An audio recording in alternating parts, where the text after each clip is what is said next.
ഞാൻ Mary Metilda. Stay inspired സീരീസിൻ്റെ പുതിയൊരു എപ്പിസോഡിലേക്ക് എല്ലാവർക്കും സ്വാഗതം. ഒരു കാര്യം ഭംഗിയായി ഫലപ്രദമായിട്ട് ചെയ്യണമെങ്കിൽ ചെയ്യുന്ന കാര്യത്തിൽ താല്പര്യമുണ്ടാകണം, ഉത്സാഹം ഉണ്ടാകണം.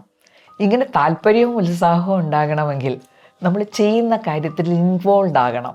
ഇൻവോൾവ് ആകുക എന്ന് പറഞ്ഞു കഴിഞ്ഞാൽ വളരെ ശ്രദ്ധയോടുകൂടി വേറെ ഡിസ്ട്രാക്ഷൻസ് ഒക്കെ മാറ്റിവെച്ച് ആ പ്രവൃത്തിക്ക് പ്രയോറിറ്റി കൊടുത്ത് അതിൽ മുഴുകുക.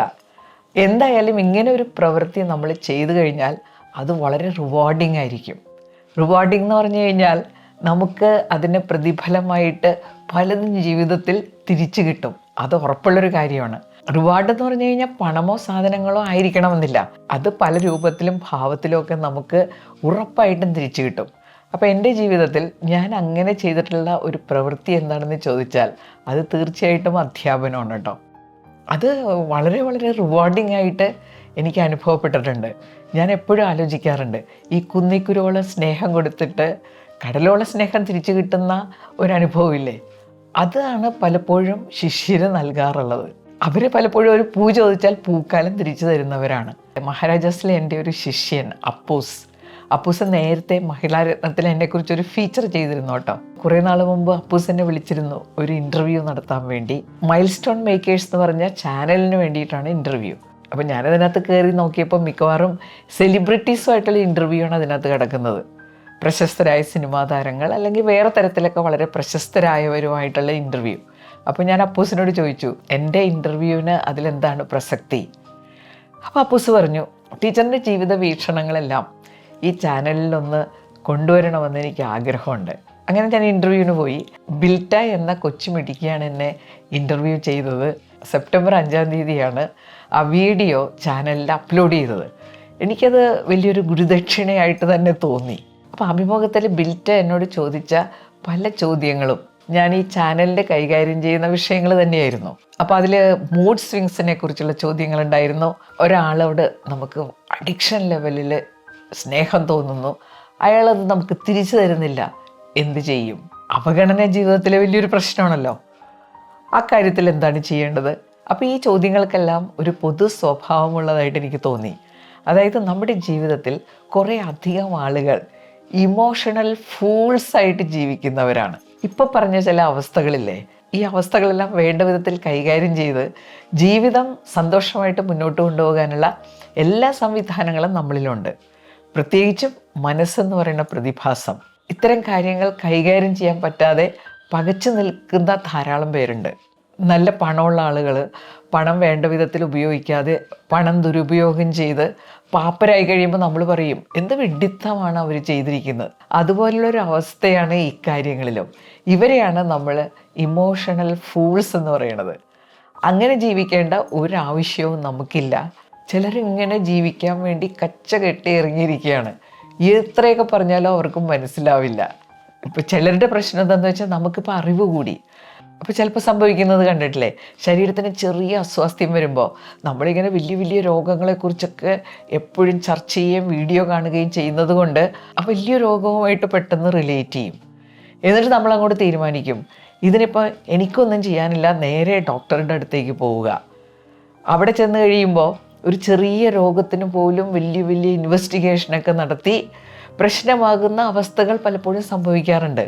ചില കാര്യങ്ങളൊക്കെ ഭക്ഷണ ക്രമീകരണം കൊണ്ട് ശരിയാക്കാൻ പറ്റും.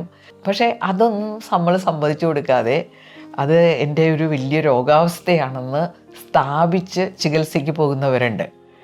എല്ലാവരും അങ്ങനെയൊന്നും അല്ല കേട്ടോ. പ്രശസ്തരായ പല ഡോക്ടർമാരും പറഞ്ഞിട്ടുള്ളൊരു കാര്യമാണ്, ഹോസ്പിറ്റലിൽ വരുന്ന ഭൂരിഭാഗം പേർക്കും സത്യത്തിൽ രോഗമല്ല, അസുഖമാണ്. വന്ന് ഇപ്പം മാനസികാരോഗ്യത്തെക്കുറിച്ച് നമ്മൾ ഒരുപാട് ചർച്ചകൾ ചെയ്യുന്നൊരു കാലഘട്ടമാണ്. ചാനലിൽ ചർച്ച ചെയ്ത വിഷയങ്ങൾ ഞാൻ പറഞ്ഞില്ലേ, ഇതൊക്കെ മാനേജ് ചെയ്യാൻ വലിയൊരു പരിധിവരെ നമുക്ക് സാധിക്കും. ചിലർക്കിത് വലിയ വലിയ മാനസിക രോഗങ്ങളാണെന്ന് സ്ഥാപിക്കാനൊരു താല്പര്യം കാണുന്നുണ്ട്. മൂഡ് സ്വിങ്സിനെ കുറിച്ചൊരു ചോദ്യം ഉണ്ടായിരുന്നു. അപ്പോൾ സാധാരണഗതിയിൽ നമ്മളെ ഈ മൂഡ് സ്വിങ്സ് ബാധിക്കുന്നത് ഏത് തരത്തിലൊക്കെയാണ്? നമ്മൾ പെട്ടെന്ന് നമ്മുടെ മൂഡ് ചേഞ്ച് ചെയ്യുക. നമ്മൾ നല്ല സന്തോഷത്തിലിരിക്കുകയാണ്, പെട്ടെന്ന് നമുക്ക് ദേഷ്യം വരുന്നു, നമ്മുടെ മൂഡ് ചേഞ്ച് ചെയ്യും. ആ പോസിറ്റീവ് മൂഡിൽ നിന്ന് നെഗറ്റീവ് മൂഡിലേക്കാകും. അതും മൂഡ് സ്വിങ്സിൻ്റെ ഒരു ഭാഗമാണ്. പക്ഷേ മൂഡ് സ്വിങ്സ് എന്ന് പറഞ്ഞാൽ അത് മാത്രമല്ല, വളരെ സീരിയസ് ലെവലിലുള്ള മൂഡ് സ്വിങ്സ് ഉണ്ട്. അവരതിൽ നിന്നൊക്കെ മാറ്റിയെടുക്കാൻ വളരെ ബുദ്ധിമുട്ടാണ്. പലപ്പോഴും അങ്ങനെയല്ല കേട്ടോ. നമ്മുടെ ഈ പറഞ്ഞ കാര്യങ്ങളെല്ലാം, നമ്മൾ ഈ നേരത്തെ പറഞ്ഞ പല കാര്യങ്ങളും നമ്മുടെ ഈ മനസ്സെന്ന് പറഞ്ഞ പ്രതിഭാസം ഉപയോഗിച്ച് കഴിഞ്ഞാൽ നമുക്ക് കുറേയൊക്കെ മാനേജ് ചെയ്യാൻ പറ്റും. ഈ തോട്ട് പ്രോസസ്സ് റെഗുലേറ്റ് ചെയ്യുന്നതിലൂടെ ഒരുപാട് പ്രശ്നങ്ങൾക്ക് നമുക്ക് പരിഹാരം കണ്ടെത്താൻ പറ്റും. അത് ഉറപ്പുള്ളൊരു കാര്യമാണ്. എന്ത് വരുമ്പോഴും വലിയ വലിയ മനോരോഗങ്ങളുമായിട്ട് ഉടനെ ലിങ്ക് ചെയ്യാതെ നമുക്ക് ചെറിയ തലത്തിൽ നിന്ന് തുടങ്ങാം. പലതിനും പോസിറ്റീവ് റിസൾട്ട് കിട്ടും. നമ്മളൊരു തീരുമാനം എടുക്കുകയാണ്, ഇമോഷണൽ ഫൂളാകാൻ ഞാനില്ല. അപ്പോൾ അതിനുവേണ്ടി നമ്മൾ അറിഞ്ഞിരിക്കേണ്ട കാര്യങ്ങളാണ് ഇന്നത്തെ വീഡിയോയിൽ. മൂന്നാമത്തെ കാര്യമുണ്ട് അവഗണന. ഒരുപാട് പേരും ഇതേക്കുറിച്ച് ആകുലപ്പെടാറുണ്ട്. എന്നെ അവഗണിക്കുന്നു. അതിൽ ചിലർ പറയുന്നൊരു കാര്യമുണ്ട്, അവരൊരു പുതിയ സ്ഥലത്തേക്ക് ഇങ്ങനെ ചെല്ലുകയാണ്, അവിടെയുള്ള ആരും എന്നെ അങ്ങനെ മൈൻഡ് ചെയ്യുന്നില്ല. അവിടെ ഒരു ഗ്രൂപ്പുണ്ട്, അവരെല്ലാവരും കൂടി പല കാര്യങ്ങളും ചെയ്യും, എന്നെ അവർ ആ ഗ്രൂപ്പിലേക്ക് ചേർക്കുന്നില്ല. ഇങ്ങനെ പറയുന്നത് ഒരു ഫൂളിഷ്നെസ് അല്ലേ? നമ്മളൊരു പുതിയ സ്ഥലത്തേക്ക് ചെന്നാൽ അവിടെ അതിനകമുള്ള ആളുകൾ കാണും, അവർ തമ്മിൽ നല്ല ബന്ധം ഉണ്ടാവും, ബോണ്ടിങ് ഉണ്ടാവും. അപ്പോൾ നമ്മൾ അതിൻ്റെ ഇടയിലേക്ക് ചെല്ലുമ്പോൾ നമ്മളെ ഉൾക്കൊള്ളാൻ കുറച്ച് സമയമെടുക്കും. അത് നമ്മൾ മനസ്സിലാക്കി കുറച്ച് ക്ഷമ കാണിക്കണം. ഉൾക്കൊള്ളണമെങ്കിൽ അവിടെ നടക്കുന്ന പരിപാടികളിലൊക്കെ നമ്മൾ പങ്കെടുക്കേണ്ടതായിട്ട് വരും. ഞാനിവിടെ വന്നു കഴിഞ്ഞാൽ നിങ്ങൾക്ക് പ്രയോജനമുണ്ടെന്നുള്ള ഒരു ഇംപ്രഷൻ നമുക്ക് ഉണ്ടാക്കാൻ പറ്റണം. ഇതൊക്കെ ചെയ്ത് നോക്കണം. പിന്നെ ചിലരുണ്ടാകാം നമ്മളെ തീർത്തും അവഗണിക്കും. അത് നമുക്ക് അവരോട് ഇടപഴകുമ്പോൾ മനസ്സിലാവും. അങ്ങനെയുള്ള സന്ദർഭങ്ങളിൽ എന്താ ചെയ്യേണ്ടത്? നമുക്ക് ബുദ്ധിപരമായിട്ട് പ്രവർത്തിച്ചൂടെ? അവരല്ലാതെ എത്രയോ ആളുകൾ ഈ ഭൂമിയിലുണ്ട്. തീർച്ചയായിട്ടും നമ്മളെ പരിഗണിക്കുന്ന, സ്നേഹിക്കുന്ന ആളുകൾ നമ്മുടെ ചുറ്റിലുണ്ടാവും. അവരെ കണ്ടെത്തുന്നതിൽ നമ്മൾ പരാജയപ്പെടുന്നത് കൊണ്ടാണ്. അങ്ങനെ പരാജയപ്പെടാൻ കാരണം എന്താ? നമ്മൾ ഈ അവഗണിക്കുന്ന ആളുകളിലാണ് ഫോക്കസ് ചെയ്ത് നിൽക്കുന്നത്. നേരത്തെ പറഞ്ഞ പോലെ നെഗറ്റിവിറ്റിയോട് നമുക്ക് വല്ലാത്തൊരു ഇൻക്ലിനേഷൻ ഉണ്ട്. പുതിയൊരു കാര്യത്തിലേക്ക് അങ്ങോട്ട് ഇറങ്ങാൻ നമുക്ക് പലപ്പോഴും മെൻ്റൽ ബ്ലോക്ക് ഉണ്ട്.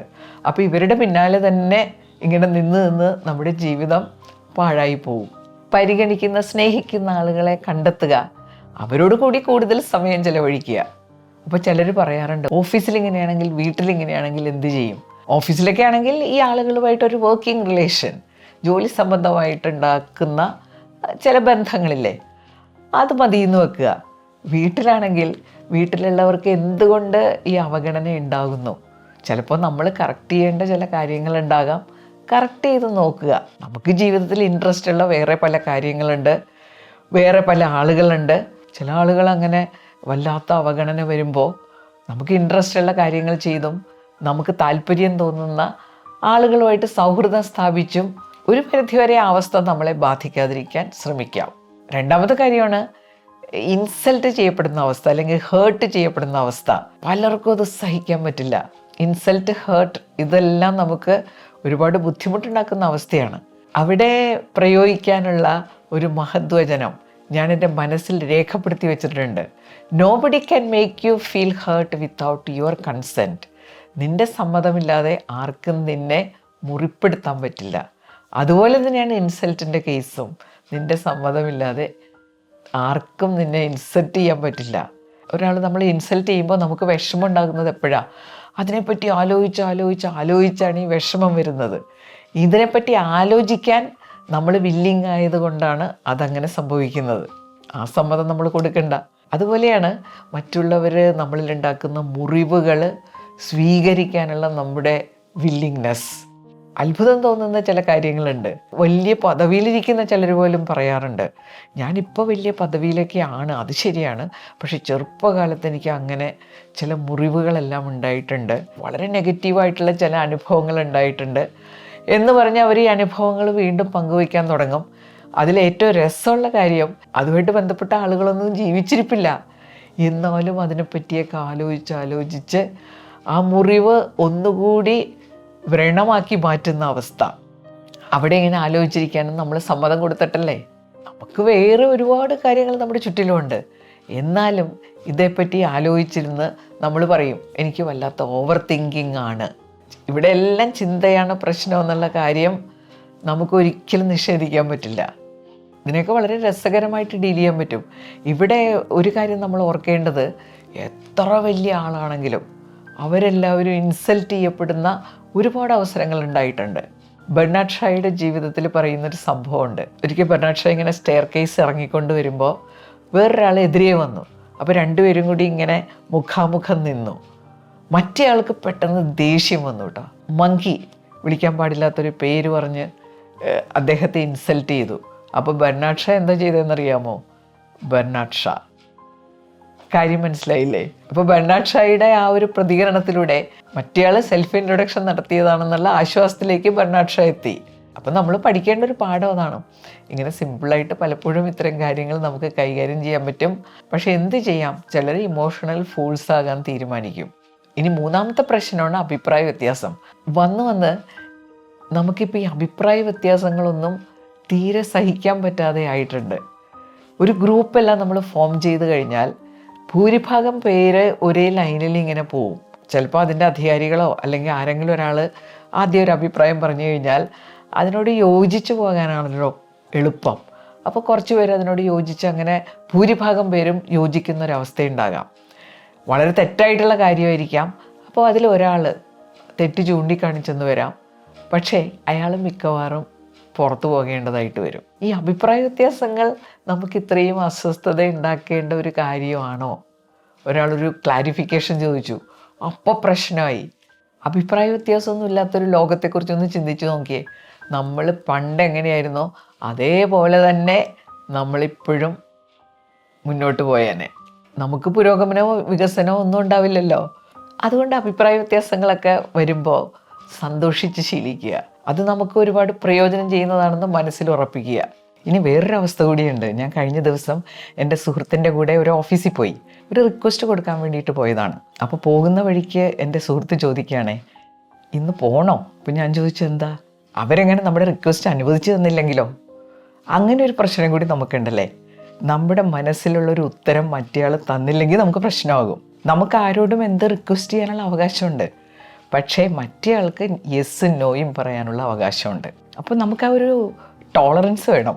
അപ്പോൾ ഒരാൾ നമ്മൾ പ്രതീക്ഷിക്കുന്ന പോലെ ഒരു ഉത്തരം പറഞ്ഞില്ലെങ്കിൽ അതിൽ നമ്മൾ അപ്സെറ്റ് ആവേണ്ട ഒരു കാര്യമില്ല. അയാൾ വേറൊരു വ്യക്തിയാണ്. ഇവിടെ വേറൊരു കാര്യം സംഭവിക്കുന്നത് എന്താണെന്നോ, ഈ നോ കേൾക്കാനുള്ള വിഷമം കൊണ്ട് ചിലർ റിക്വസ്റ്റ് ചെയ്യാനേ പോവാറില്ല.